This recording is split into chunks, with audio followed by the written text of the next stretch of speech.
ನಿಮ್ದು ಒಳ್ಳೆ ವಂಶ, ಒಳ್ಳೆ ವಂಶದಿಂದ ಬಂದಿರೋ ಮಾರ್ತಾಂಡ ಒಳ್ಳೆಯವನು ಅಂತ ತಿಳ್ಕೊಂಡು ಅವ್ನು ಕೇಳ್ದಂಗೆಲ್ಲ ಸಾಲ ಕೊಟ್ಟೆ.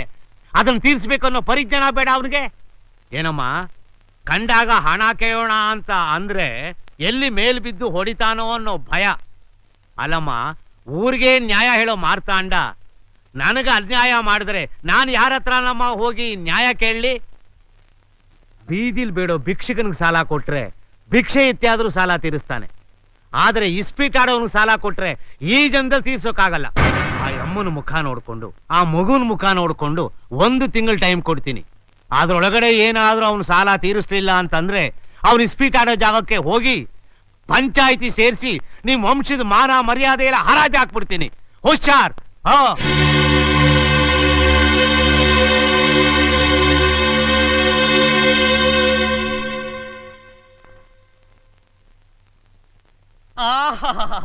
ಅಮ್ಮ ದೇವಿ, ಎಷ್ಟು ದಿವಸ ಆಯ್ತು ತಾಯಿ ನಿನ್ ನೋಡಿ.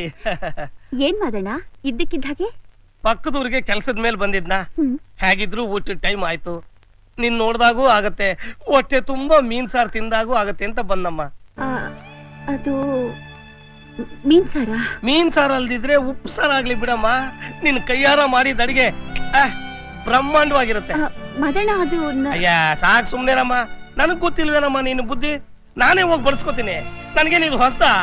ಅಯ್ಯೋ ನನ್ ಮಾತ್ ಶಿವಪ್ಪ ಕಾಯೋ ತಂದೆ ಮೂಲಕ ಸ್ವಾಮಿ ದೇವ, ಹಸಿವೆಯನ್ನು ತಾಳಲಾರೆ ಕಾಪಾಡೆಯ ಹರನೇ.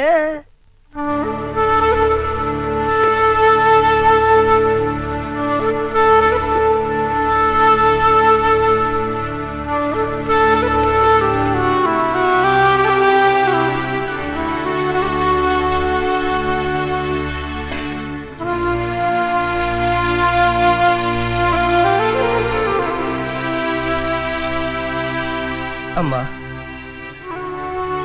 ಅಡಿಗೆ ಮಾಡಿಲ್ವಾ? ಮಾಡೋಕೆ ಏನು ಇಲ್ವಾ?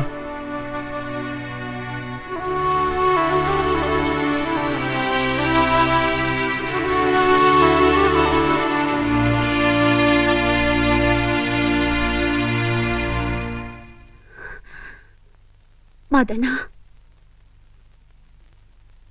ಈ ವಿಷಯನ ಅಪ್ಪ ಅಮ್ಮನ್ ಹೇಳ್ಬೇಡ. ನಿನಗೇನಮ್ಮ ಕಮ್ಮಿ? ಹಣನ ಆಸ್ತಿನ ಇಷ್ಟೆಲ್ಲ ಇದ್ಕೊಂಡು ಈ ರೀತಿ ಬಡತನದಲ್ಲಿ ಸಾಯ್ತಾ ಇದೆಯಲ್ಲ.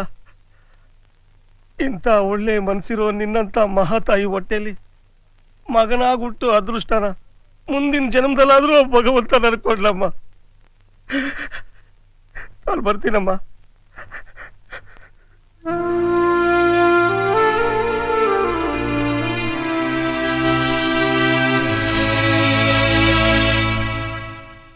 ಬಂತು ನೋಡಿ ಕೆಲ್ಸಕ್ ಬಾರದ್ ಊರ್ ಬಸವ. ಆ ಮೂಕ ಪ್ರಾಣಿನಾರು ಸಾಕಿದ್ರೆ ತಿಂದು ಕೆಲ್ಸನಾರು ಮಾಡುತ್ತೆ. ಯಾರನ್ನಜ್ಜಿ ಇಷ್ಟೊಂದು ಎಮೋಷನಾಗಿ ಬೈತಾ ಇದ್ಯಾ? ದೇವಿ, ಈ ಗೂಳಿಗೆ ಸ್ವಲ್ಪ ಮೇವು ತಂದು ಹಾಕು, ತಿಂದು ಊರೆಲ್ಲ ಸುತ್ಕೊಂಡ್ಬರ್ಲಿ.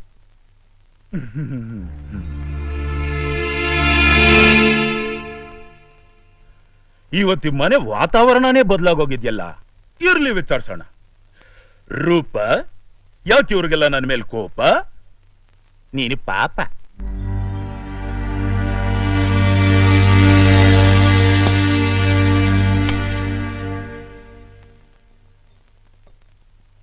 ನೀನ್ ಊಟ ಮಾಡ್ದ? ನಿನ್ನೆ ಕೇಳ್ತಿರೋದು ಊಟ ಮಾಡ್ದ? ನನಗೆ ಹಸಿವಿಲ್ಲ. ಅನ್ನ ತಿನ್ಬೇಕು ಅನ್ನೋ ಆಸೆನೇ ಇಲ್ಲ. ಬದುಕಬೇಕು ಅನ್ನೋ ಬೈಕೇನೂ ಇಲ್ಲ. ಇಷ್ಟೇನಾ ಅಥವಾ ನಿನ್ ಲಿಸ್ಟ್ ಅಲ್ಲಿ ಇನ್ನೇನಾದ್ರೂ ಇಟ್ಟಿದ್ಯಾ? ಸಾಕ್ ಸುಮ್ನೆರ. ನೀನ್ ಕಟ್ಕೊಂಡ್ ತಪ್ಪಿಗೆ ಬದುಕಿನಲ್ಲಿ ವಿಷ ನುಂಗೋದನ್ನ ಈಗ ತಾನೇ ಶುರು ಮಾಡೋಳೆ. ಈಗ ಏನಾಗೋಯ್ತಂತ ಇಷ್ಟೆಲ್ಲ ಮಾತಾಡ್ತಿದ್ದೀರಾ? ಇನ್ನೇನಾಗ್ಬೇಕು? ಆ ದರಿದ್ರ ಇಸ್ಬಿಟ್ ಆಟಕ್ಕೋಸ್ಕರ ಈ ಮನೆ ಮೇಲೆ ತೀರಿಸಲಾರದಷ್ಟು ಸಾಲ ಮಾಡಿದ್ವಿ. ಮನೆಯಲ್ಲಿರೋ ಅಂಡ ಕುಂಡ ಪಾತ್ರೆ ಪದಾರ್ಥಗಳೆಲ್ಲಾ ಮಾರಾಯ್ತು. ಉಳಿದಿರೋದು ಈ ಮನೆ. ಇದನ್ನು ಮಾರ್ಬಿಡು, ನಾವು ಬೀದಿಗೆ ಹೋಗ್ತೀವಿ. ನೀವ್ ಯಾಕೆ ಬೀದಿಗೆ ಹೋಗ್ಬೇಕು? ನಾನೇನ್ ಭಿಕಾರಿನ? ನನ್ನ ಹತ್ರ ದುಡ್ಡಿಲ್ವಾ? ನೋಡಿಲಿ, ನೋಡು ತಗ.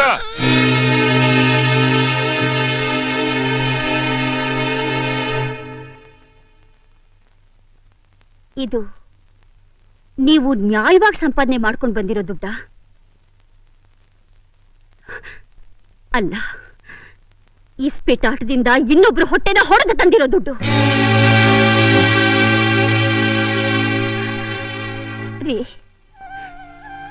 ನೀವು ಗೆದ್ದು ತಂದ ಹಣದಿಂದ ನಮ್ಮೆಲ್ಲರ ಹೊಟ್ಟೆ ತುಂಬಬಹುದು. ಆದ್ರೆ ಸೋತವ್ರ ಮನೆ ಮಕ್ಕಳು ಹಸಿವಿನಿಂದ ಸಾಯ್ಬೇಕಾ? ಬೇಡ ರೀ, ಬೇಡ. ನಮಗಿಂತ ಸಂಪಾದನೆ ಬೇಡ. ಕಂಡವ್ರ ದುಡ್ಡಲ್ಲಿ ಮೃಷ್ಟಾನ್ನ ತಿನ್ನೋ ಬದಲು ನೀವು ನ್ಯಾಯವಾಗಿ 1 ರೂಪಾಯಿ ದುಡ್ಡು ತನ್ನಿ ಸಾಕು.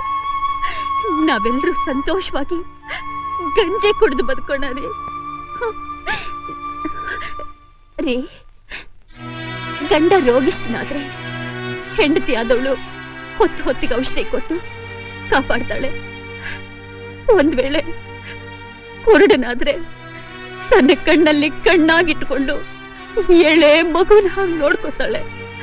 ಅಕಸ್ಮಾತ್ ಅವಳ ಗಂಡ ಕುಂಟನಾದ್ರೆ ಅವನ ಕೈ ಹಿಡ್ಕೊಂಡು ನಡೆಸ್ಕೊಂಡು ಕರ್ಕೊಂಡು ಹೋಗ್ತಾಳೆ. ಆದ್ರೆ ತನ್ನ ಗಂಡ ಕುಡುಕನೋ ಜೂಜುಕೋರನೋ ಆದ್ರೆ ಅವಳು ಹೇಗ್ರಿ ಅವನ್ನ ತಿನ್ನುತ್ತಾಳೆ? ಅವಳ ಸಂಸಾರನ ಅವಳು ಹೇಗ್ರಿ ಉಳಿಸ್ಕೋತಾಳೆ?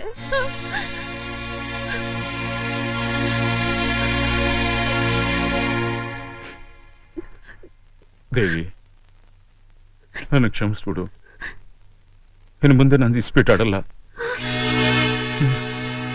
ನೀನ್ ಈ ಮಾತನ್ನ ಎಷ್ಟು ಸರಿ ಹೇಳಿದೀಯ, ನಾವು ಎಷ್ಟು ಸರಿ ಕೇಳಿದ್ದೀವಿ. ಇಲ್ಲ ಅಜ್ಜಿ, ದೇವರ ಮೇಲೆ ಪ್ರಮಾಣ ಮಾಡಿ ಹೇಳ್ತೀನಿ, ನಾನಿನ್ ಮುಂದೆ ಇಸ್ಪೀಟ್ ಆಡಲ್ಲ. ಮಾತಾಡದೆ ಕಲ್ಲಾಗಿ ನಿಂತಿರೋ ದೇವ್ರ ಮೇಲಲ್ವೋ, ಪ್ರಾಣಕ್ಕೆ ಪ್ರಾಣವಾಗಿ ಪ್ರೀತಿಸೋ ನಿನ್ ಹೆಂಡತಿ ಮೇಲೆ ಪ್ರಮಾಣ ಮಾಡಿ ಹೇಳು. ನನ್ನ ಹೆಂಡತಿ ಮೇಲ?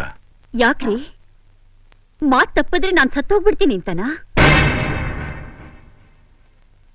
ಸರಿ ದೇವಿ, ನಿನ್ ಮೇಲೆ ಪ್ರಮಾಣ ಮಾಡಿ ಹೇಳ್ತೀನಿ, ನಾನಿನ್ ಮುಂದೆ ಇಸ್ಪೀಟ್ ಆಡಲ್ಲ.